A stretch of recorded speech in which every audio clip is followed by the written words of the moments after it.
to? Lonely Boys. Those Lonely Boys, of course.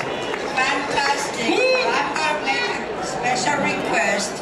When they do La Bamba, let's call all of the Ritchie Valens family to join in.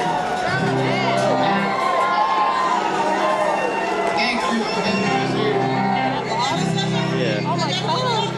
Yes, sir.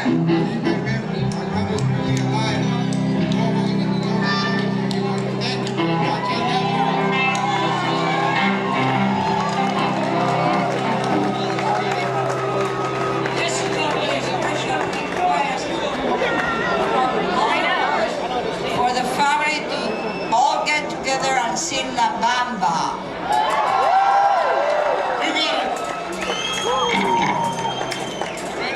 Whenever you're ready.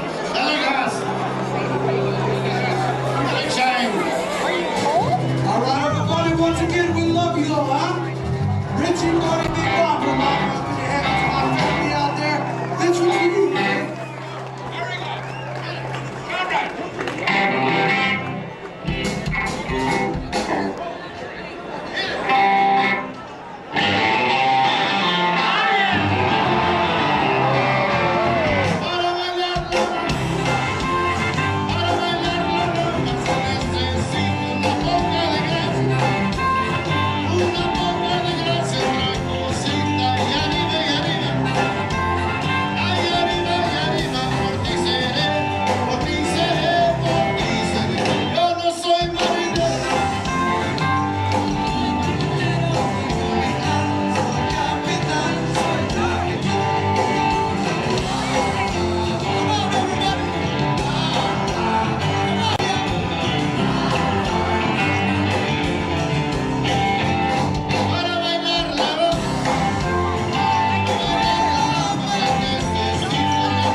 Pleasure, I must say. Well, people know you from all over the world. Tell us a little bit about what makes you spark. Well, let's see, I started a long time ago. You know, I've been in this business, the record business, 50 years. And I was fortunate enough to get to discover some, you know, lasting artists that have been around a long time, even though they all died on me. But they're still known by a lot of people. Yeah, I must say that. And of course, the picture La Bamba was something that it's a phenomenon, I think, because they didn't expect it to do anything. It was just a quickie. And La Bamba is, as far as records go, is also unbelievable because it's an icon out there all over the world. And it was a throwaway. I put it on the back of Donna, which was the big hit. So we wouldn't have a split airplane, you know. Everybody was going to play a record, you know, with all Spanish, way back in 1959 or whatever it was. So I've just been kind of lucky too, actually. I really have. Even though I've been unlucky, I've been lucky in a way. Who are some of your mentors? Well, I don't know. Whoever's up there, that's about it for me. Nobody really. I've always been a loner, kind of, you know, and I didn't have anything to do with a major record company because they were an entirely different kind of an operation. And I was known as a maverick and unpredictable. Like Frank Zappa said, he said that I was a... For a special news bulletin, 3 young singers who soared to the heights of show business on the current rock and roll craze were killed today in the crash of a light plane in an Iowa snow flurry. The singers were identified as Ritchie Valens, 17, Buddy Holly, 22, and J.P. Richardson, known professionally as the Big Bopper. The aircraft chartered from the Dwyer Flying Service crashed near Mason City, ironically the setting for the prominent musical The Music Man. The pilot, Roger Peterson of Clear Lake, Iowa, was also killed. The 3 singers had appeared at the Surf Ballroom in Clear Lake, Iowa last night and were on their way to Fargo, North Dakota. Their small chartered plane crashed in a lonely farmyard about 15 miles northwest of Mason City. The cause of the crash was due to inclement weather conditions. Details upcoming from Action Central News.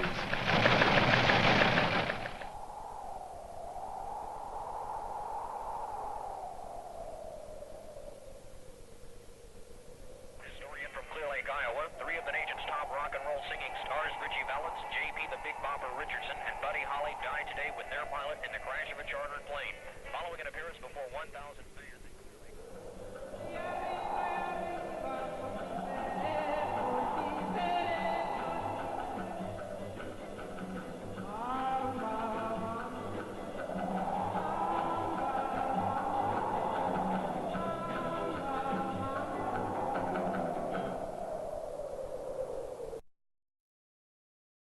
We're big fans, and he says, you know, I like what Huckabee said, Mike Huckabee. We're big fans, and he says, you know, a lot of time blurs memories, and maybe for Dion, somewhere in his memories, and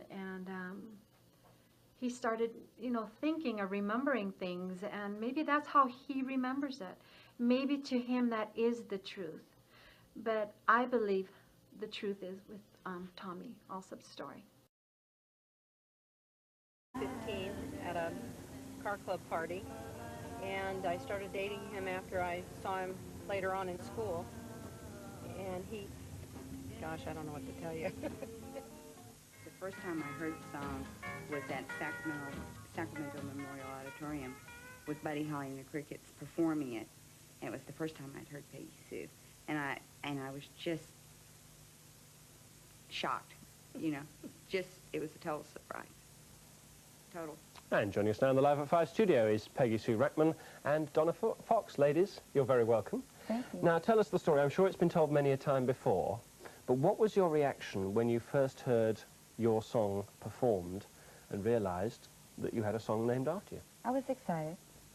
I bet. Felt very important. Those halcyon days of the rock and roll era. What have you I'm been a doing mortgage with yourself? banker. I have two lovely daughters, Jody and Stacy, and I just work hard. Kind of missed my job since I've been gone. And do you ever put the records on the turntable and give them another spin? Oh, absolutely. I probably have more than anybody in the world. You do? Yeah. You have a good collection of all those? All right, well, ladies, it's been a brief visit to our Live at 5 studio. Here it is. This is the bridge. Ritchie! They're picky. Yeah. Here. This small bridge. It looks just like it.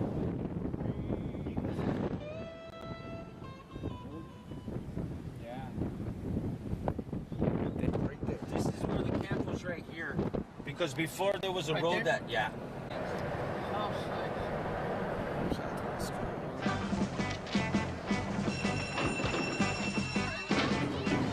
I used to go to school here.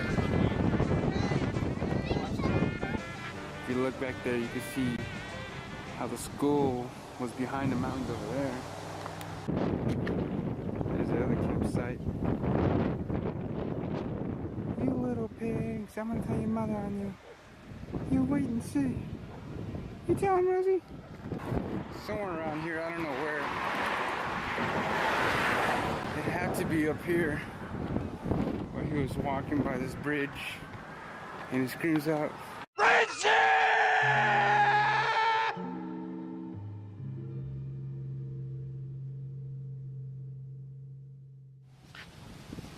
The songs of the era, you know, of the period. It's not only phenomenal that in 8 months he was able to record 3 hits in a row, Come On, Let's Go, To Donna, To La Bamba, but that he was able to tap something that was part of the national spirit. He became part of the history of rock and roll, and he died with 2 other heroes of rock and roll, Buddy Holly and the Big Bopper, the day the music died. That's part of American myth. All right, let's go for it. Yeah. Stay. Set. Action. This is not a story, you know, just about Latinos. It's a story about dreams, okay? And so even in that labor camp where we find Ritchie Valens at the beginning of the story, and all of this factual, I mean, he was there. But even in those labor camps, I mean, there was a rock and roll star. We all have dreams. Ritchie's came true. Don't be such a dreamer, man. My dreams are pure rock and roll. Well, it's Saturday night and I just got paid. A fool about the money don't. His career was 8 months long, and people still play his music. They come up and tell me they love the movie, they love his music, they love to see me performing. You know, they say I'm as close as they're gonna get, and it's just this love affair that we have. Ritchie, me, and Iowa. Wow. Yeah. Super. Right now, I'm just having fun with that. If that happens, wonderful. You know, last week here at Rock the Roof, Bill Dewey was here. Okay. Bill Dewey and I go back to the summer of '88. Okay. And he said to the audience last week, Connie Valens and I have a tradition. If I'm in the house performing, she gets up here on stage, and we rocked the roof with La Bamba. Wow. It was a wow, and to do it with someone I've known all these many years, it was like a little coming home. Wow. Back and forth from coast to coast for an actor that could portray Ritchie Valens. That's what I'm saying. You know, it's... Yeah, I'm right Give by him the camera, look right? right in here, see? Yeah. Some people you can see through their eyes and you can see their heart, and lose one of those. Well, bye. Donna. Bye. Hi, Tom.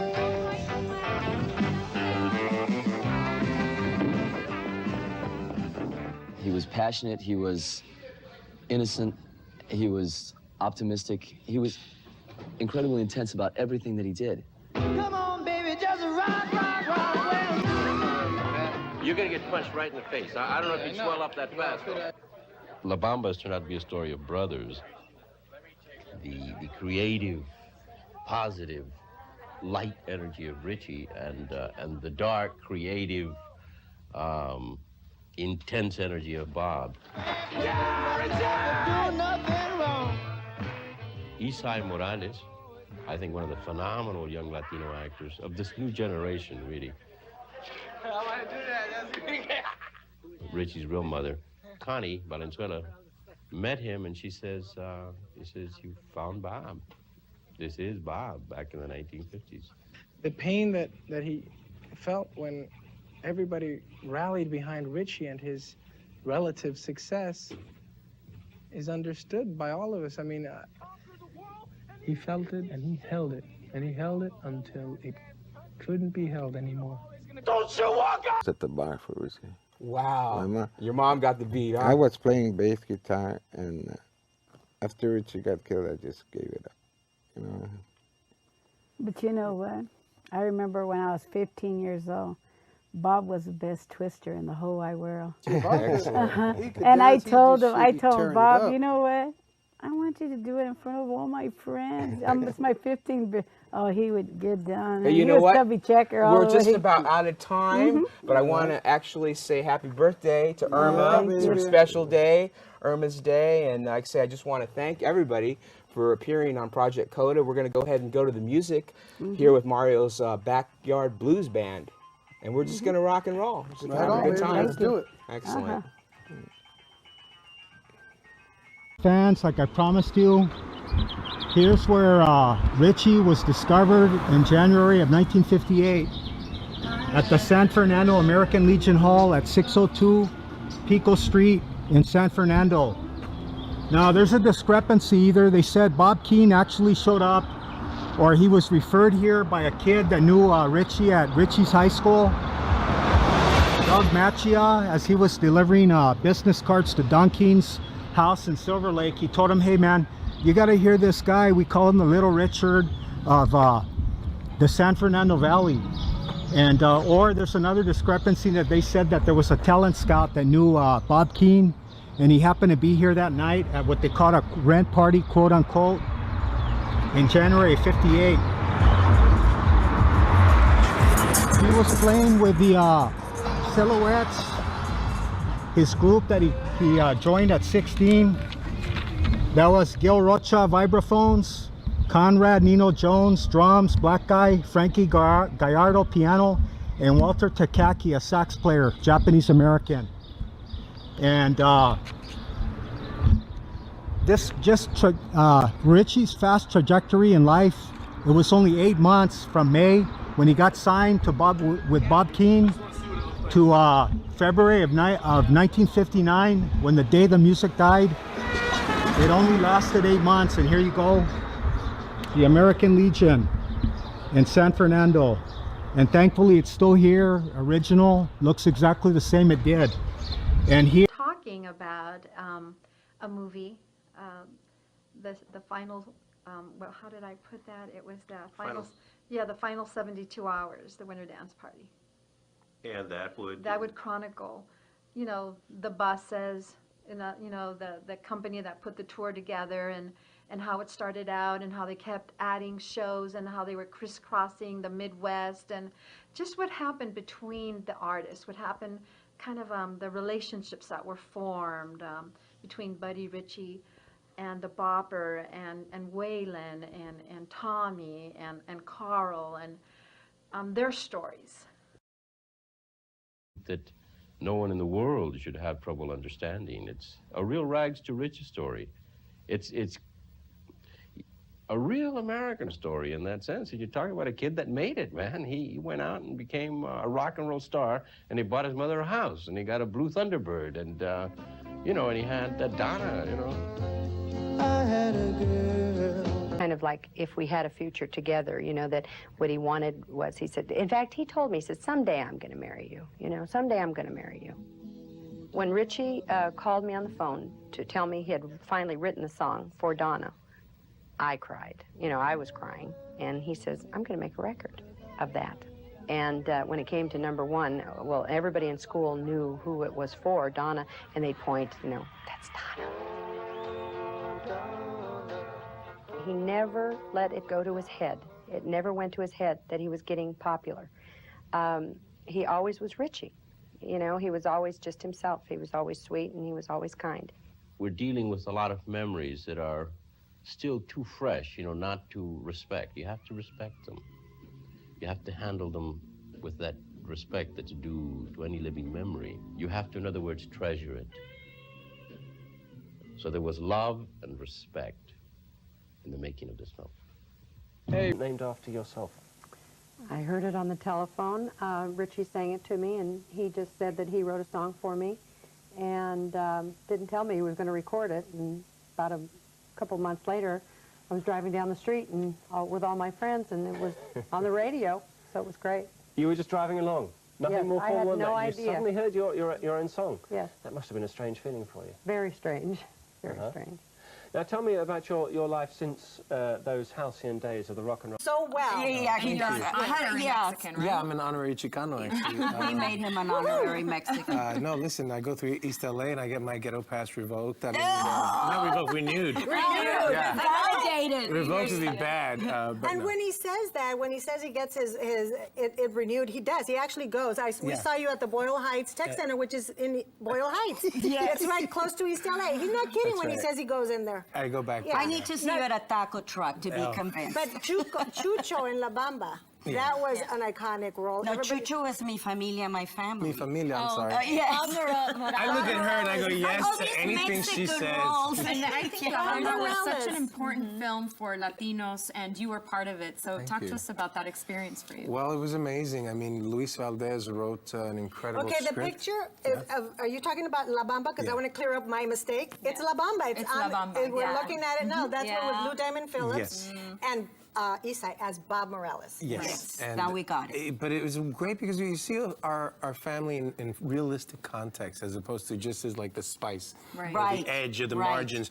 The story's about us, and we play three-dimensional characters, and we rarely see that in this kind of media, where it's usually we're like flavoring or one of the H's of Hispanic Hollywood that I And talked that's about. why that film was one of the highest grossing Latino-themed film for like over 12 years. I think it's still is. I don't know if it's No, which one. Spy Kids passed it. Oh, Spy Kids. Oh, was Spy it. Kids passed it. But Spy Kids wasn't Latino themed as much. It happened to be Latino centered, which is great. Exactly. You're right. But it is the biggest rock and roll biopic still. Yes. Wow. Oh, that's cool. I gotta hang on to the dignity. And just speaking of all the diversity of roles that you play, you actually played Edward James Olmos's father in Caprica, which is, Caprica isn't really Latino themed either. So That's right. talk to us about that series. Well, Edward James almost. Than just going out and getting screen tested. Strangely enough, I ended up becoming the reader you know, and they were considering me for Bob mostly. So now I'm reading Bob with all of these other Ritchies that are coming in. And I'm hearing Luis Valdez give all these other Ritchies, you know, direction. About 4 days later, you know, suddenly, you know, Luis goes, Lou, tomorrow when you come in, you'll be reading Ritchie. I'm like, oh, okay. All right, well, that's, you know, that's a big change. So fine, I started reading for Ritchie, and then they eventually said, okay, we're going to screen test you. Now, Isai Morales, Elizabeth Pena, God rest her, Rosana de Soto, Daniel von Zernick, they all came in. They had no competition. There was one other guy who came in to read for Ritchie, so I'm like, oh, good God, here we go. You know, it's not over with yet. So, as I'm standing outside the soundstage, I think it was on the Warner Brothers lot, this Cadillac pulls up. You know, it was, it might have been a T-Bird. It was a convertible. And this Chicano cat gets out in a wife beater and a leather vest, and he's wrapped around Balarama sunglasses. And he steps in, and he's got this long silver hair.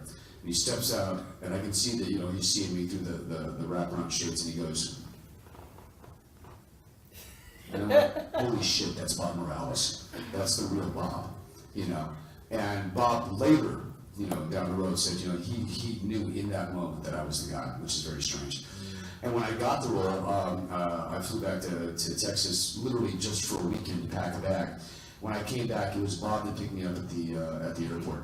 In that car, took me to the house that Ritchie bought for his mother, where I met his mother, his two sisters, Rosie, and we had dinner that night. I slept in that house, and they were there for every day of the filming. Went to Nudi's in North Hollywood to get it. It was a Western country where they make uniforms. That's great. And he was so proud of that uniform, so proud. Where are these taken That at? was taken at his home on Gain Street. Over in Pacoima? Yeah, Pacoima, yes. And right there, that's his mom, right with him. And like I said, he was such a good boy. It just hurts me to see all of this. And but like I said, he was so proud of that uniform because he knew he was going on the Dick Clark show, which he did. What was it like watching him on Dick Clark? Is that pretty exciting? Oh my goodness, yes. It was just, I mean, I can't find no words to even express the way I feel. You know, it just, so good. That's my husband there with him. What was the occasion? And that's me right there. There you are. You look the same. You look the same. No way. You look the same. Now, what's this party for? What's going on It here? was just, we were... Family get together? Is he Yes. drinking beer there? Uh-oh. Richie! Yeah, a little sip. That's his Just a little brother bit. Bob right there. That's Bob? That's Bob, yeah. The one that played on the movie. Sure. Uh-huh. But he was just... Ritchie's material was never written down on paper. He had only to lean back in his chair and start playing and singing. One day someone said to him, "Come on, Ritchie, let's go." And from that simple beginning, his first hit, "Come On, Let's Go," was born. And here on track 3 is the original demo from my studio in my home. He would always come to me with a 4 or 8 bar song, a couple of lines of lyrics, and that's all he ever had. Come on, let's go, that's all there ever was. He never wrote anything down, and he never sang the same words twice. He'd make up songs and immediately forget them. So from the demo, with a lot of effort into tidying up the melodic structure, working with Ritchie on the lyrical pattern and working out the correct meters, we transformed Come On, Let's Go into virtually a different tune. In July 1958, I felt Ritchie was ready to record, and I set up our first session at Gold Star Studio in Hollywood. Gold Star began as a demo studio, which became popular with independent record companies because it only cost $15 an hour to record there. In 1958, the owners expanded the premises by building another larger studio, in which they installed a new echo chamber with a sound that created Gold Star's future reputation. Later, that chamber played a real great part in Phil Spector's Wall of Sound and also enhanced such pop classics as Rhythm of the Rain by the Cascades, Sonny and Cher's #1 hit I Got You Babe, and the Righteous Brothers classic That Lovin' Feeling. You can hear this sound on the final version of Come On, Let's Go. I teamed up Ritchie with a band which recorded for Little Richard, Sam Cooke, and other hit groups and singers of that time. Renee Hall was on lead guitar, Earl Palmer on drums. Buddy Clark, Downbeat Award-winning bassist on upright bass, Irving Ashby on rhythm guitar, and Carol Kay on a Dan electric guitar. Ritchie also played rhythm guitar, and the date produced his first single, Come On, Let's Go. It was backed with Framed by Lieber and Stoller, a songwriting team that was responsible for many of Elvis Presley's hits. I spent 5 or 6 hours editing beats in and out of Come On, Let's Go because Ritchie had problems coming in on the breaks in meter. That's when I got to know a tape machine pretty well. So here on track 4 are the results. I think if anything was to ever happen, we'd be ready to go home, and he'd be there waiting, him and my mama. Excellent. And I think the kisses, because I used to get a lot of when I was a little girl. Yeah, you remember he that? He always loved us. He'd give you a hug and all the time. Oh, baby, see, He looked for us. those are memories that you're gonna hang on to forever. Thank you for sharing that, baby. Appreciate that. Oh God. Mario. You know that's a tough when you're doing that, huh? You're ripping our hearts right out. I know. I was gonna say that was gonna be my one of my last questions. You look at Ugano Harmonica, I might be throwing them at you right now. So I was gonna say, if you had a chance to say something to Ritchie. I tell the brother, I love him, I miss him a lot up there, but hey, backyard's gonna be down there booging for him, and I know he's up in heaven, kicking ass up there, having a good time. He got William Clark, Stevie Ray, John Lilker, all the brothers up there backing him up, and someday we'll all be up there rocking together, but until then, it's our job to do what we're doing up here and keep it rolling, baby, Excellent. I feel like a really good presence right now. I mean, when you say that Ritchie's in heaven, I feel kind of that Ritchie's here. I feel Ritchie's really here. We talked about things with Bob, and got some tears in your eyes. Yeah. I mean, all of us. I love him. For I sure. mean, we were little. Like I say, 7 and 6 and almost 7. My sister. Kind of one of my final questions between all three of you. I'm going to start here with Bob and ask you, if there was a way that you could actually speak to Ritchie, what would you say? That I love him. I never did tell him that. And that's why I say if you love somebody, tell them right now for their life, because you have to wait some time. That was my only regret that I had. That's a good thing, Bob. Yeah. Thank you, man. Thank you. God bless you. Irma, if you had a chance to say something to Ritchie, what do you think you'd say? I probably miss his kisses, his hugs. Oh, baby. Yeah. And probably his music. And probably that I probably would have been singing with him somewhere. Yeah. I see that. Someday we'll all be singing with him. That's what I'm saying. Go, baby. That's what I'm saying. I think if anything was to ever happen, we'd be ready to go home, and he'd be there waiting, him and my mama. Excellent. And I think the kisses, because I used to get a lot of when I was a little girl. Yeah, you remember that? He always loved us. He'd give you a hug and all the time. Oh, baby, see, for us. those are memories that you're gonna hang on to forever. Thank you for sharing that, baby. Appreciate that. Oh God, Mario. You know that's a tough one.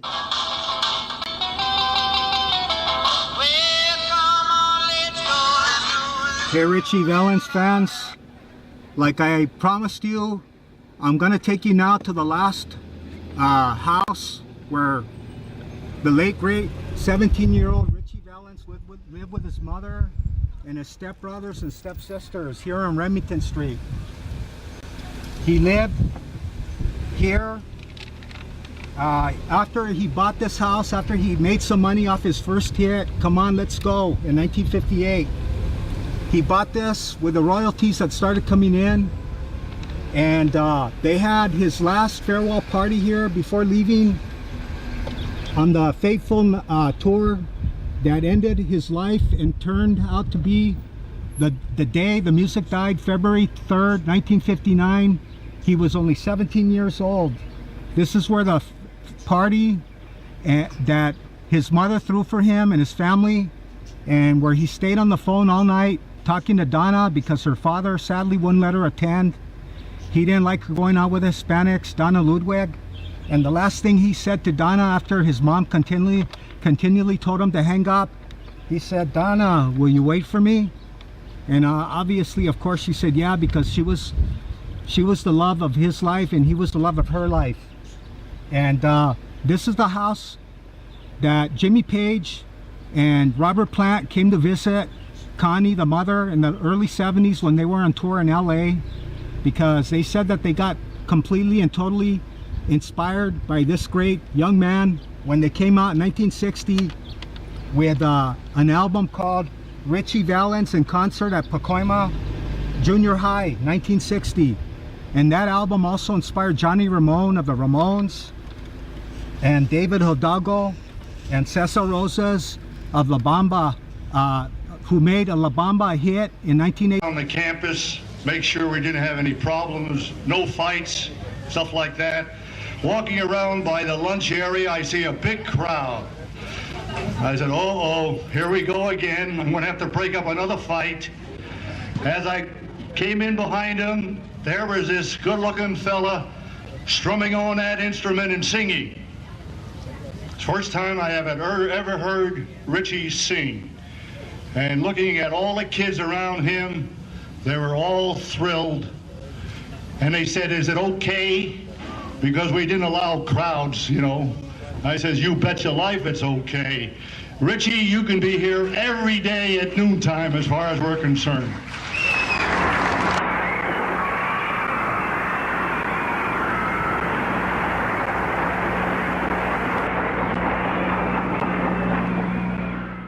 Now, a success story of one of last year's graduates from Pacoima. His first record sold over 1 million copies, and Donna, his newest release, is backed by a terrific song called La Bamba. Now, presenting Ritchie Valens. I was in a journalism class here at Pacoima Junior High School, and we were trying to sell the annual. Sales weren't too good, so we decided we'd bribe the students with a concert of Ritchie Valens and another singing group, John and Judy. So I contacted the artists and asked them if they would perform, and the results were the assembly that occurred here on December 10th, 1958. Over at one of the local theaters there, they had like an amateur night, and people would come up and play, and as soon as Ritchie had come out, he knocked the place out. Really, literally, everybody went crazy.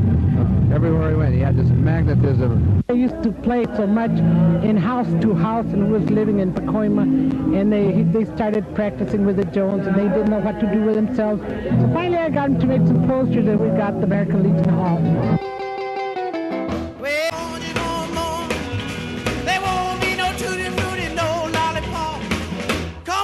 Just rock, rock, rock. Hey, now, now, now, now, honey. We gonna rock all night. Well, baby, baby, baby, we just roll and go fine. Run, on, darling. Ooh, my head. Oh, Donna. Oh, Donna. Oh, Donna. 1, 2, 3.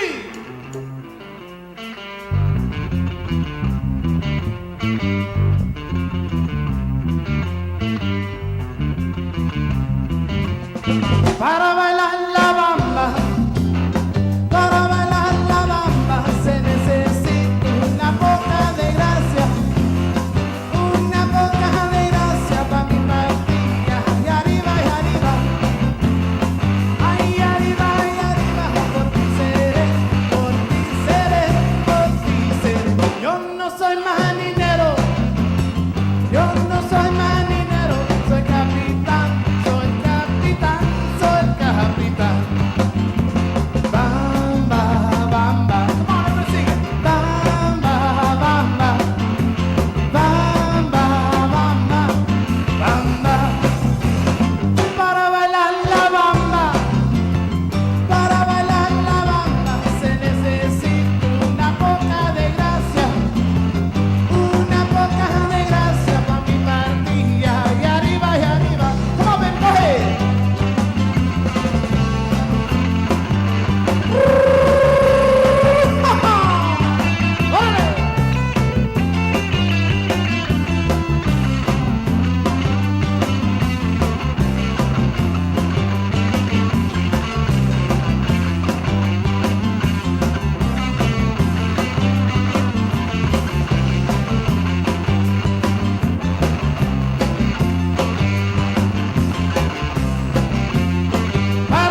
Sure did.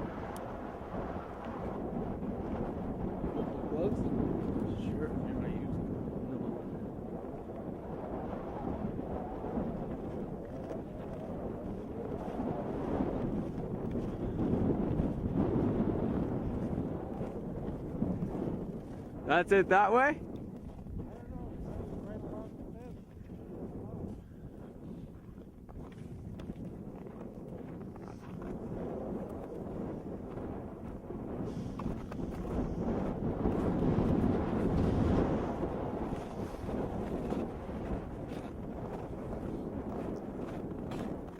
Let me, I've never been the same, 'cause I love my girl, gone away. A dream of mine of paying tribute to somebody who came from a neighborhood that I was brought up in. I knew a lot of people that knew him. I've had his records, and it's just something that influenced me while I was growing up. The fact was that he was an average guy. He was very quiet, very reserved. A lot of people didn't really even think he was going to make it, and yet he did. To me, it means that we'll always have him here. He's here.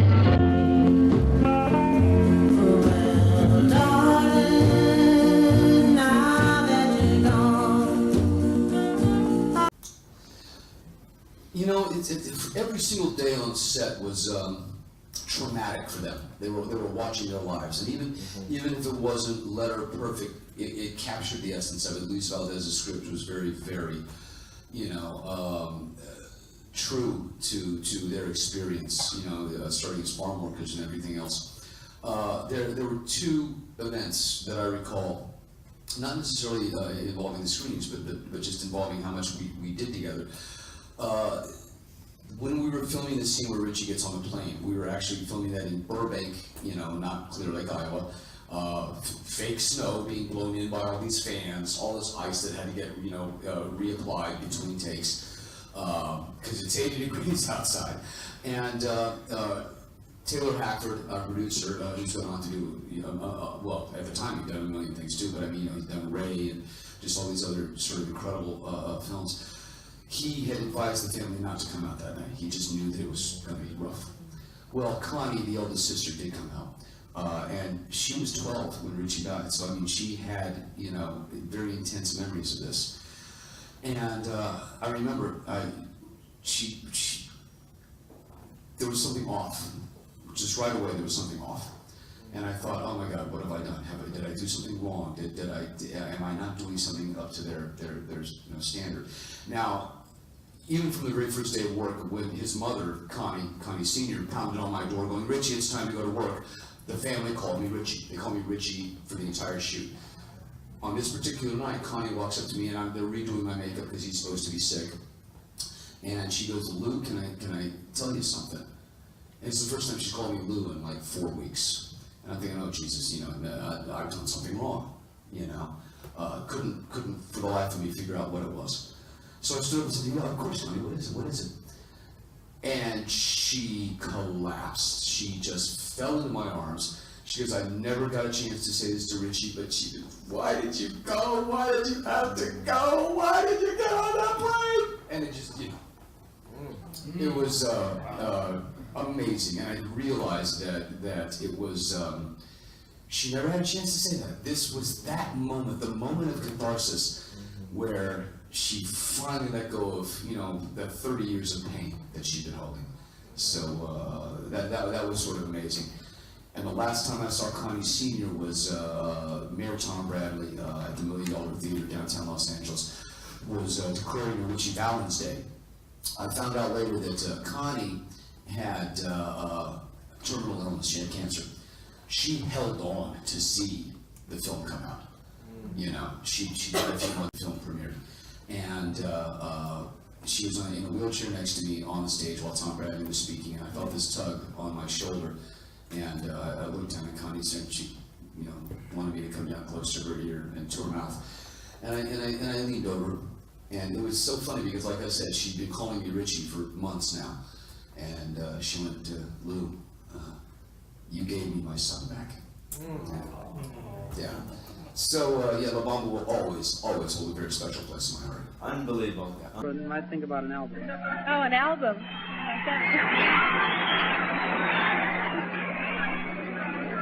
And we want to certainly thank you for coming back to Pacoima and entertaining all the kids here. Oh, it was a lot of fun. Oh, good. And since the kids did like La Bamba so well, would you like to do another chorus of that?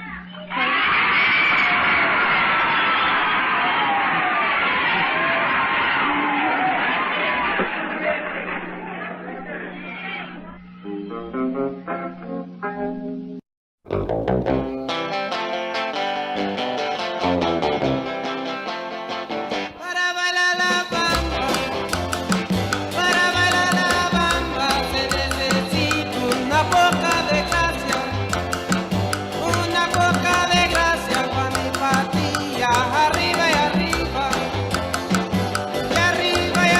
por mi cerebro, yo no soy marinero. He was born Richard Stephen Valenzuela, a Mexican Indian American in Pacoima, California, a Los Angeles suburb, on May 13, 1941. His parents, Joseph and Concepcion, separated when he was a child. He went to live with his father, who died several years later. Ritchie then returned to live with his mother, but nothing indicates that Ritchie's boyhood was harsh or unhappy, even though he was raised in near poverty. Young Ritchie would spend evenings on front porches in the company of family, friends, and relatives who sang lively Mexican songs for hours. Ritchie himself had a toy guitar made from a cigar box when he was 5, which his uncle John Lozano helped him build. Later, Ritchie met a musician named William Jones, Sr., who lived across the street from his Aunt Ernestine. When Jones saw him trying to play an old guitar with only 2 strings on it, he replaced the missing 4 and taught him how to tune them. He also showed Ritchie how to fret several chords. Ritchie was left-handed, but he learned how to play right-handed and became an accomplished guitarist. In junior high school, he built himself a green and white electric guitar in woodshop class, the same guitar he would later use to launch his career. As Ritchie grew into his teens, he became a little wild. His father had died, and his mother couldn't handle him. He was running with the wrong crowd. There were plenty of tough kids for companions in the north end of the valley. He was sent to live with his mother's cousin, Henry Felix, who gave him the benefit of old-fashioned discipline, and that's all Ritchie needed. When he returned to the family home, he was a changed boy. He was still tough. No one at Pacoima Junior High dared to challenge him, but he was through as a hellraiser. He knew that music was the life for him. Here on track 6 is Rock Street in Pacoima. Now there's 2 discrepancies. The Ritchie Valens tour says this is his childhood home where he learned to play guitar at 9 years old, and the other address is 13331 Fillmore Street. So I'm gonna go with what the Ritchie Valens tour says. I would say they're more legitimate. They probably checked all their sources. And this is where Ritchie Valens learned guitar. I didn't know he was left-handed, and he learned to play like Jimi Hendrix on a right-handed guitar. And then they said he was comfortable playing a right-handed guitar, and he learned left-handed guitar also. And so I thought that was kind of cool, you know. And then at 16, he joined the Silhouettes, who were his pallbearers at his funeral. That's Gil Rocha, vibraphone, Conrad, Nino Jones, a black dude, drums, Frank Gallardo, piano, and Walter Takaki, sax. He was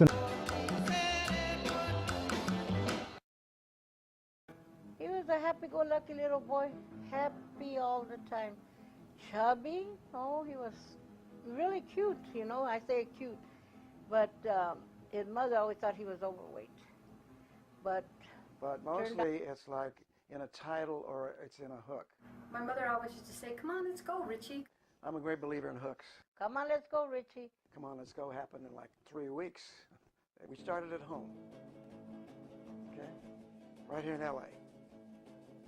And I took the record up to KFWB, which was the #1 station. And they liked the record.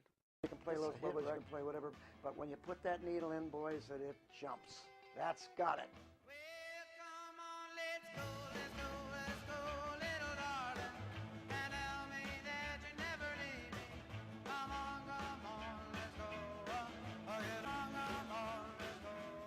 Coming true. No, and we were coming along for the ride. Energy.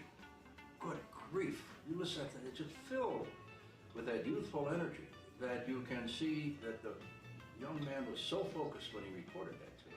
I love you so, and I'll never let you go. Come on, baby, so. Oh, pretty baby, I love you so. Let's go, little dog, come on, let's go. Come On, Let's Go was a hit record.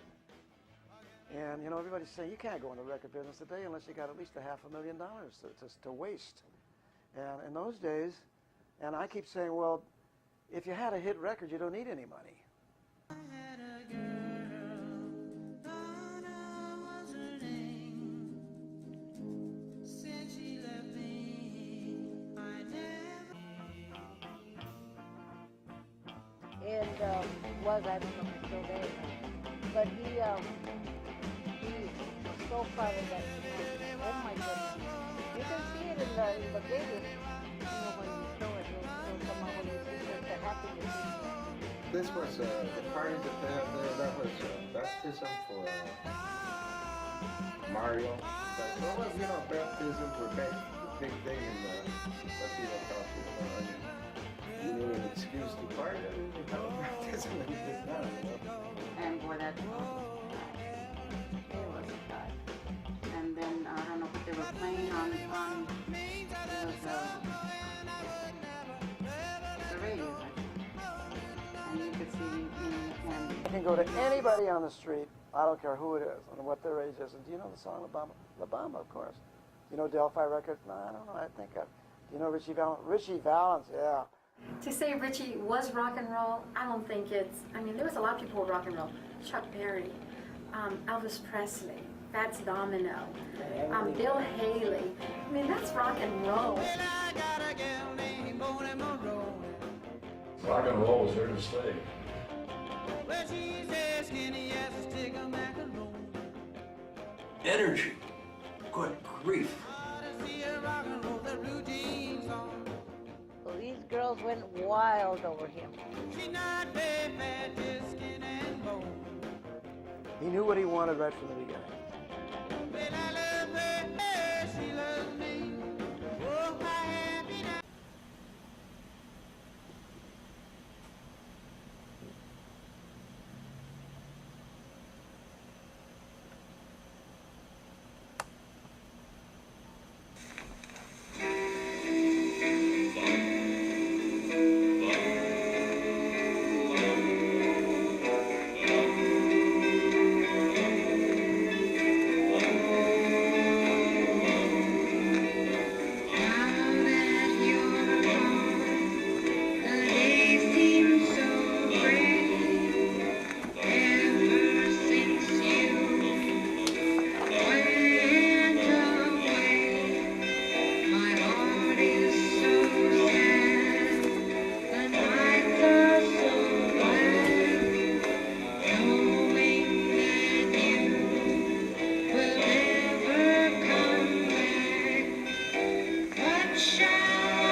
Okay, Ritchie Valens fans, we're here at the end of our virtual tour at the final resting place of the late great Ritchie Valens, who passed away at 17 years old and is referred to the day the music died with Buddy Holly and JP the Big Bopper Richardson.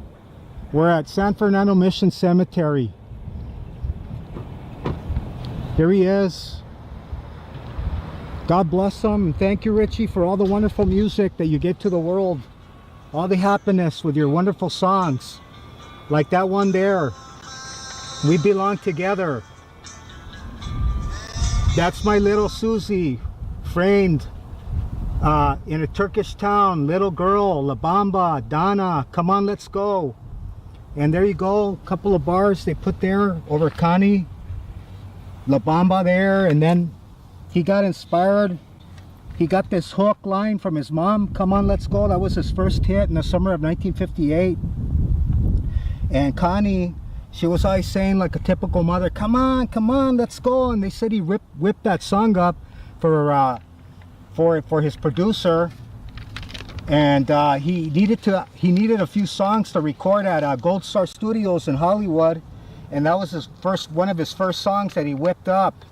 And like I said, he whipped it up because he always remembered that funny line that his mom was always saying. Bob Keane was his producer, and he was the one that changed his name. His original name was Richard Steven Valenzuela, but he said, "Hey, I'm sorry, Richie, but we're gonna have to shorten your name because, man, I don't think white audiences are gonna accept a Hispanic or Mexican American rock and roller, man." So he changed it to Ritchie Valens, and well, here he is with his mother, Concepcion. She was known as Connie. And in the early 70s, as I told you before, Robert Plant and Jimmy Page, they went to her house here in Pacoima, over there in Remington, and they gave her writing credits for Boogie with Stu, which came out in Physical Graffiti, the double album that Led Zeppelin put out, because it was a variation on My Head. Boogie with Stu was, they were also sued for plagiarism from the state, or the I guess whoever. What they said, that they did that because they wanted to give Connie royalties, because they found out that she never got anything out of Ritchie. I don't know, for whatever reason. I'd have to go more and do my due diligence on that. Somebody got the money, and they gave her. They said, okay, well, we're gonna give you a writing credit on Boogie with Stu. And then it blew up in their face, quote unquote, as they said, Jimmy Page said, and they ended up getting sued. And I was just a real big mess. But here they are together forever, here at San Fernando Mission Cemetery. And that song, "That's My Little Susie," he loved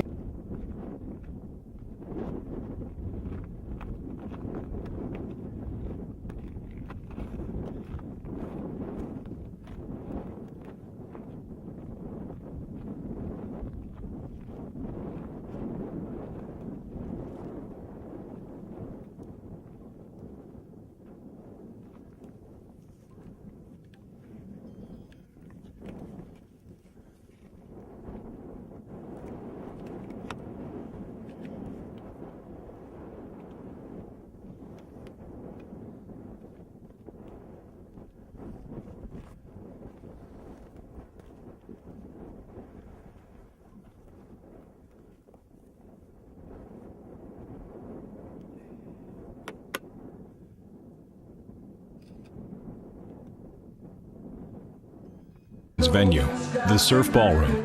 Over the years, thousands of acts have performed on this stage and signed the walls of what's known as the Green Room. Here, Don McLean performed American Pie, his tribute to Buddy Holly, whose last performance was here at the Surf Ballroom, February 2nd, 1959. The pictures on the walls of the Surf Ballroom are testimony that the music hasn't died, but rather changed, with each artist taking what's gone before and making it their own. But the Surf Ballroom will always be known for February 2nd, 1959, when a coin flip between Ritchie Valens and Buddy Holly's guitar player Tommy Alsop changed so much for so many. Exactly 48 years later, Tommy Alsop returned to perform at the Surf Ballroom's annual 50s in February concert. He relived the events of that night and how he came to be on the Winter Dance Party Tour with Buddy Holly. Buddy called, said, "Are you going to be around right after first year? I need to come down and talk to you." So he came down to, I was working in Odessa at the club. He came down there the night before New Year's Eve, 58 going into 59. And we talked. He said, "I've got a tour starting up, a Winter Dance Party. And it's going to be 5 acts on it, and it's going to be up in Iowa." I said, "It's going to be pretty cold up there." I said, "Count me in." And he said, "I hired Waylon to go play bass." And that was the first thing he had done without J.I. and Joe Lee. You know. He wanted a drummer, and I said, well, there's a pretty good little rock drummer named Carl Bunch here in town. He's working with a kid named Ronnie Smith. And I had recorded with him, and I knew Carl could do what we had to do. So he said, well, see if he wants to come up there and go on the tour. So that led to the Winter Dance Party tour. We played here at the Surf on Monday night, and the Green Bay the night before we played there. And coming over here that day, we had to change buses. It was the booking agency out of New York City, GAC, had contracted some bus company here in Chicago to furnish buses. The heating system was terrible. You know, you just barely feel a little bit of heat. And if it hadn't been so cold, it would have probably worked, you know, but it was cold. Some of these days it was 25 below zero. And they kept, every other day they'd send another bus out, you know, same deal, it wouldn't work. So after 12 days of that, well, Buddy said, let's fly up to Fargo. So we came in here to surf that night, and he chartered a plane for me and him and Waylon. And well, the Big Bopper had got flu, and our drummer Carl Bunch 2 nights before got frostbite on the bus. It's stalled out there in the country. He was coming out of Duluth, Minnesota. He got frostbite, so he was in the hospital in Duluth. So Buddy said, well, you know, we'll charter a plane to fly us up to Fargo, that's where it's going to be the next night, flying across the river in Moorhead. So he chartered a plane for me and him and Waylon, and early in the evening, Big Bopper was sick, so Waylon said, man, why don't you fly up our Buddy tonight and get your doctor and want to get you a shot? Because we knew the bus would be getting in there like noon or later. So, and that night, Ritchie had to play drums for Buddy, and Buddy played drums for Ritchie. They switched around, you know, and I saw a little more of Ritchie that night than I had been, you know. We was backing him on the show, but he was in and out there playing drums, so he asked me 4 or 5 times could he fly to my place. And no, I wanted to get up there too. Had a lot of dirty clothes. So got off the bus, it was out here kind of around the side of the ballroom, and walked over, got my little bag, little duffel bag full of dirty clothes, went over to the station wagon, was parked right here at the back door. And Buddy and Mr. Anderson was in the front seat of the station wagon. And the Big Bopper was in the second seat, so I slid in and put my bag there. And Buddy said, Tommy, go back in and check, make sure we got everything loaded out. And he had never said that before, you know. And we load our own stuff every night. We didn't have roadies back in those days. So I came back in here, in this room right here, here's the door I came in. And Ritchie was standing right behind you in the doorway there, signing an autograph.